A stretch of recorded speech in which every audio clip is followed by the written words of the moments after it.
Hi, today topic Cobra effect. So cobra effect என்னென்னா long back British வந்து நம்ம India rule பண்ணிட்டு இருந்தப்ப டெல்லியில் கிங் கோப்ராஸோட பாப்புலேஷன் அதிகமாக இருந்தது. இதனால் பப்ளிக் வந்து ரொம்ப டிஸ்டர்பன்ஸாக இருந்துச்சு. அப்போ இருந்த பிரிட்டிஷ் கவர்மெண்ட் என்ன பண்ணாங்க, ஒரு ரூல் போட்டாங்க. இது மாதிரி எத்தனை கோப்ராஸை நீங்கள் கில் பண்ணுறீங்களோ அந்த நம்பர் ஆஃப் கில் பண்ண ஸ்னேக்ஸ்க்கு ஏற்ற மாதிரி உங்களுக்கு நாங்கள் சன்மானம் கொடுப்போம் அப்படின்னு போட்டாங்க. ஸோ ஸ்டார்டிங்கில் இதுக்கு வந்து நல்ல வரவேற்பு கிடைச்சிது. பீப்புள் எல்லாமே வந்து இது மாதிரி வேட்டையாடி எடுத்து வந்து காமிச்சு அவங்களோட சன்மானத்தை வாங்கிட்டு போயிட்டு இருந்தாங்க.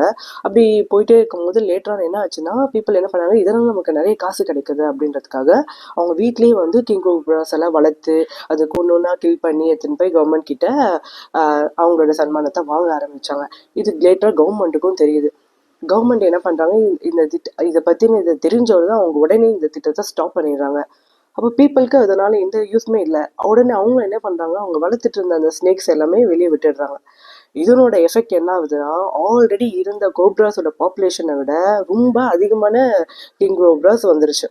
ஸோ ஒரு ப்ராப்ளத்துக்கு நம்மளால ஒரு சொல்யூஷன் பிடிக்க முடியாமல் அதை வந்து ரொம்ப சிவியர் ஆக்குற அந்த எஃபெக்ட் பேர் தான் வந்து கோப்ரா எஃபெக்ட்னு சொல்லுவோம்.